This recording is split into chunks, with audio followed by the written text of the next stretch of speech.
nañ ci yoon moo tax gis ngeen ni mu mel saa su ne pakku mooy fi yaa ngi yokk sëñ Youssou yow lañ jox kàddu gi macha allah. mbokk taalibe yi nee leen jërëjëfe Serigne Touba jërëjëfati Serigne Touba jërëjëfati Khadimal Moustapha moom nag ci ndigal danaa ko introduire kenn musuma gis ma taxaw yore micro di wax ku dem Touba bërki Dembo Ndiaye bibliothèque boo xam ne boo doon wër sur tout le continent africain amu fi jëmm ji ci ndigalu sëñ Muntaxa Mbàkke yàlla na fi yàgg te wér ànd ak kuréelu Hizbut Tarqiyyah gis ngeen mu liggéey ko ci plus de 3 milliards jël caabi boo xam ne c'est en or assorti de diamant jébbal ko sëriñ bi kon kii c'est notre fierté Hizbut Tarqiyyah c'est la fierté de la Mouridiyya sëriñ Youssou yal na liggéey bi sax yal na liggéey bi yàgg yal na ko Xaadimal Moustapha nangu jërëjëf mënuma ci woon a bañ a wax loolu. kon asalaamualeykum wa rahmatullahi wa barakatuhu. dinañ ma jéggal rek ndax bis bi dafa am caractère universel faw li ñuy def ñu xam ne tey lañ koy def waaye dañ ko war a inscrire dans les annales de l'histoire dafa war a am une marque indélébile dans les annales de l'histoire julli gu Sëriñ Tuubaa julli ci géej nekk ci wéetaay def ko tey jii ñu di ko dundal du ngir xew-xew Cheikh Mouhamadoul Mountakha mii tey moo ko tàmbali woon ànd ko kilifaam Cheikh Salihu Mbacké yàlla nañu ko yàlla fayal en 1995 ndax 93 la tàmbali mais 1995 dëppook centenaire exil Cheikhul Khadim sëñ Muntaxa mi moo jëkk yor xalaat bi ànd ko sëñ Saliou soxna Maymuna Mbàkke daal di wax ne maa jiite kuréel bi soxna Sooda Xumma moo topp ci ban ñu koy dundal tey dafa am lu tax dafa am lu Sëriñ Tuubaa jàngale loo xam ne waratu fee jóg nañ ma may nag ma exprimer wu d'abord en français ngir rek mu doon loo xam ne àdduna sépp koy déglu su ma àggalee ci ñaari kàddu dinaa tënkaat wax ak sama mbokki taalibe yi. Au nom de Dieu le clément, le miséricordieux, que la paix, le salut et la bénédiction de Dieu soient sur nous tous. Nous commençons nos propos par des salutations très déférentes et des prières de santé et de longévité à l'endroit de son éminence, le khalife général des Mourides, Cheikh Mouhamadoul Mountakha. Au nom de la présidente du Kourel, Fatali Julli Gédji, Sokhna Soda Xumma, je suis aujourd'hui investi de la charge de délivrer le présent message devant cette auguste assemblée. Permettez-moi donc en toute humilité d'adresser d'abord des salutations très distinguées à l'endroit de l'éminente famille de Khadim Rassoul, hautement représentée ici. Tellement ils sont suffisamment sensibles à la solennité de ce jour qui rappelle un événement inoubliable, qui restera gravé à jamais dans les annales de l'histoire. Parmi ces autorités, nous comptons le représentant du khalife général des Mourides que nous attendons, Serigne Cheikh Mouhamadoul Bachir, qui est le porte-parole du khalife général des Mourides. Il va venir d'un moment à l'autre, Inch'Allah. Nous pouvons également citer notre prestigieux imam, Cheikh Mouhamadoul Fadal, Ibn Serigne Abdoul Khadr, et plusieurs autres dignitaires parmi les membres de l'honorable famille de Serigne Touba. Il y a même une délégation du khalife général des Baye Fall, Serigne Amdi Fall Modou Mbenda, et plusieurs autres représentants des familles des cheikhs de Serigne Touba. Serigne El Hadji Mbacké Yu Faye qui empêchait et représentait également très fortement représentés sur les lieux. Je vais également citer Monsieur le ministre Abdou Karim Fofana, qui dirige une très forte délégation venue représenter le chef de l'État. Ils sont nombreux également à venir, tout le commandement territorial avec les services déconcentrés et décentralisés de l'État sous la férule de Monsieur le gouverneur de la région de Diourbel.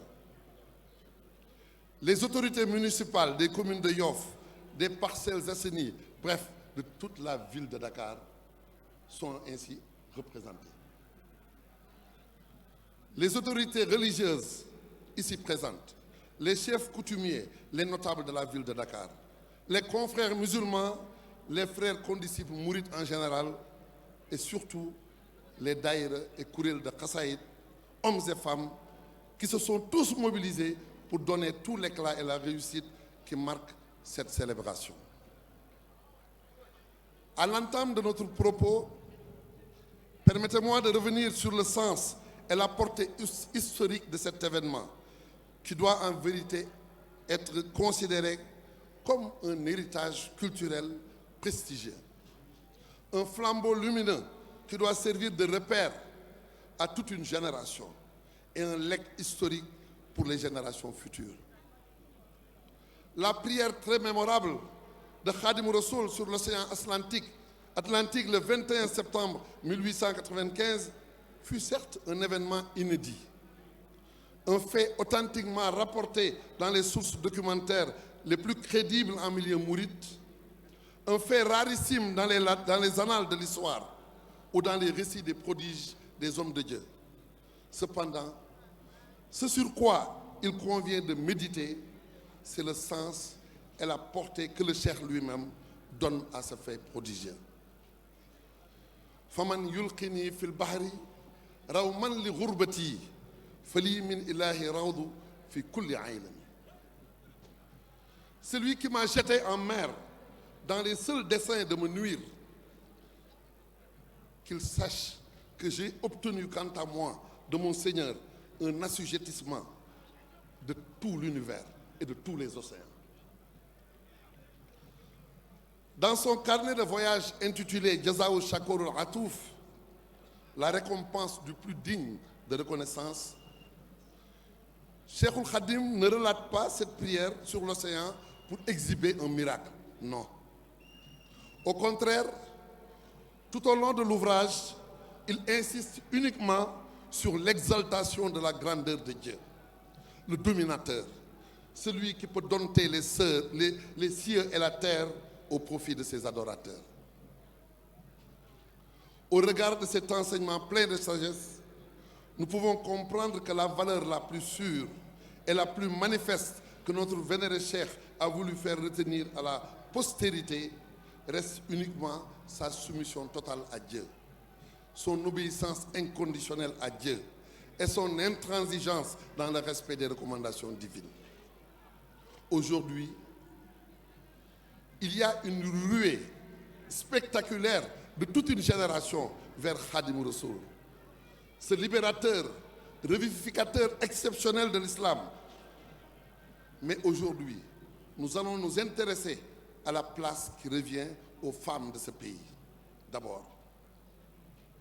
Et particulièrement celles de Dakar, qui ont l'honneur et la faveur exceptionnelle d'être en ligne de mire dans cette commémoration de la prière historique de Cheikhoul Khadim sur l'océan. En effet, le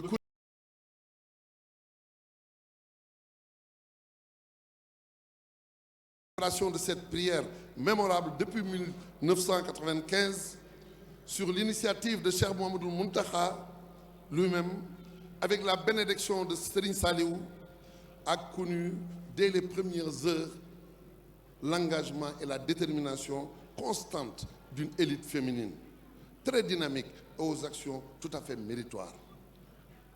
Parmi ces vaillantes femmes qui se sont distinguées comme pionnières par leur engagement, leur constance, leur endurance et leur dévotion dans le service de Khadim Rassoul, nous pouvons, sans risque d'être contredits, remarquablement distinguer Sokhna Soda Khouma. à l'endroit de qui Sokhna Maïmouna Mbacké avait dit, la fille cadette de Cheikhoul Khadim, elle avait dit, c'est moi qui dirige le Kourel, mais c'est Sokhna Soda Khouma qui me seconde. Aujourd'hui, après 30 années de parcours, Sokhna Soda Khouma a en vérité toutes les compétences requises pour diriger le Kourel, avec son expérience, son honnêteté, son efficacité, sa loyauté, avec lesquelles elle a toujours soutenu tous les dirigeants qui l'ont précédé dans cette charge. Ô vaillantes femmes de Dakar, permettez-moi de m'adresser à vous pour vous exhorter en ma qualité de frère condisciple, compagnon de même but, choisi par le Khalife pour accompagner Sokhna Soda Khouma dans ses nouvelles fonctions.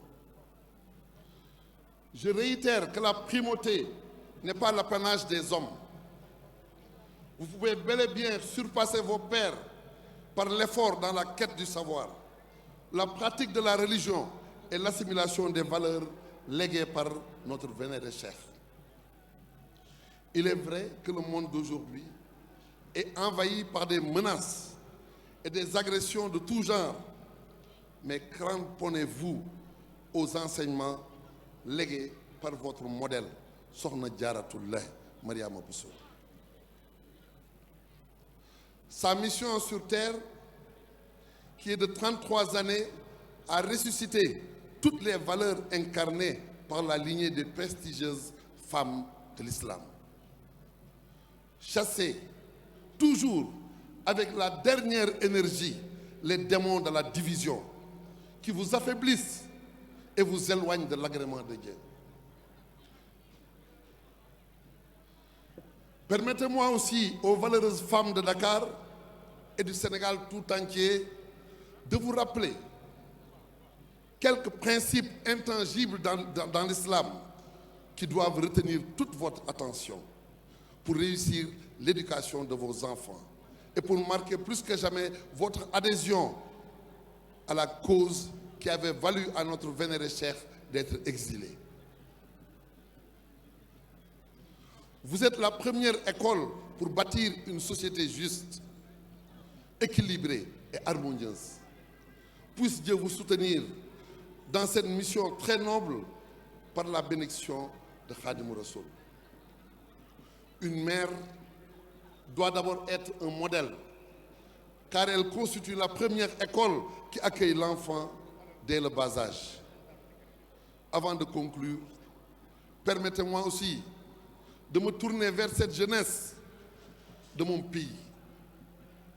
Si on se proposait d'évaluer aujourd'hui le verdict du conseil privé du 5 septembre 1895, ce tribunal d'exception qui avait décrété qu'il y avait lieu d'interner Cheikh Ahmadou Bamba au Gabon jusqu'à ce que l'agitation causée par ces enseignements soit oubliée au Sénégal, on serait amené à clamer haut et fort que la victoire de notre vénéré cheikh est retentissante et reste sans appel. Aujourd'hui, c'est un attrait irrésistible et une ruée de la jeunesse vers notre vénéré cheikh Khadim Rassoul, qui ne cesse de foudroyer les cœurs. C'est toute une jeunesse qui est de plus en plus portée vers l'attachement à la mouridia et à la déclamation des khassaïd écrits par Khadim Rassoul. Ô jeunesse de mon pays, donnez la priorité à la quête du savoir et à l'attachement à votre identité culturelle. Respectez rigoureusement les prescriptions de l'islam ainsi que les valeurs de culture et de civilisation léguées par Khadim Rassoul, si vous avez l'ambition de surpasser vos contemporains. Vous avez aujourd'hui la faveur providentielle et imméritée de vous consacrer à la lecture et à la déclamation des khassaïd. C'est une félicité. Persévérez dans cela, car c'est la clé de la réussite et de tous les succès. Nous vous invitons toutefois à être plus regardants sur les règles de bienséance qui s'accordent à la lecture des khassaïd et à leur déclamation. Car ces écrits renferment tous les secrets de la mention des noms sublimes de Dieu et des panégyriques sur le prophète Muhammad sallallahu alayhi wa sallam. C'est le gage pour obtenir les innombrables bienfaits qui y sont enfermés. Il faut toujours être dans un état de pureté et de recueillement, d'humilité et de circonspection. Car, comme l'enseigne Cheikhoul Khadim dans son ouvrage intitulé Masalikul Jinan, vers 320-321, les endroits où se fait l'évocation des noms de Dieu sont toujours fréquentés par des anges et des djinns croyants, des djinns musulmans qui viennent écouter pour se délecter de ces mélodies sacrées. Il faut toujours éviter de déclamer les khasaïd pour plaire à quelqu'un en dehors de Dieu, ou pour gagner de l'argent, ou encore de l'effectuer dans un milieu profane. Éviter toute forme de rivalité empreinte de mondanité. Donner la priorité à l'authenticité des mélodies et éviter de tomber dans le piège d'une course effrénée vers les nouveautés. Avant de terminer, permettez-moi de reformuler des prières très ardentes envers notre vénéré calife, Cheikh Mouhamadoul Mountakha. Il a hissé très haut l'étendard de l'islam. Il est une fierté pour toute la communauté musulmane et pour le pays tout entier. Puisse Dieu lui accorder une longévité sans commune mesure et une santé de fer. Puisse Dieu établir et pérenniser la paix et la concorde parmi nous, qui répandent ses bienfaits dans le pays, raffermissent les liens de fraternité entre musulmans, les musulmans du monde entier, et accorde sa miséricorde à tout le genre humain. Comme Cheikh al-Khadim l'avait dit, Ya Malik al-Mulki, Ya Man Jalla an Qawadim, Irham Jami al-Wara, Ya Hadiyan Rada. Ô toi, le maître de la royauté, ô toi qui es au-dessus de toute vengeance, octroie ta miséricorde à toutes les créatures, ô toi, le guide qui assiste. Wassalamu alaikum wa rahmatullahi ta'ala wa barakatuh.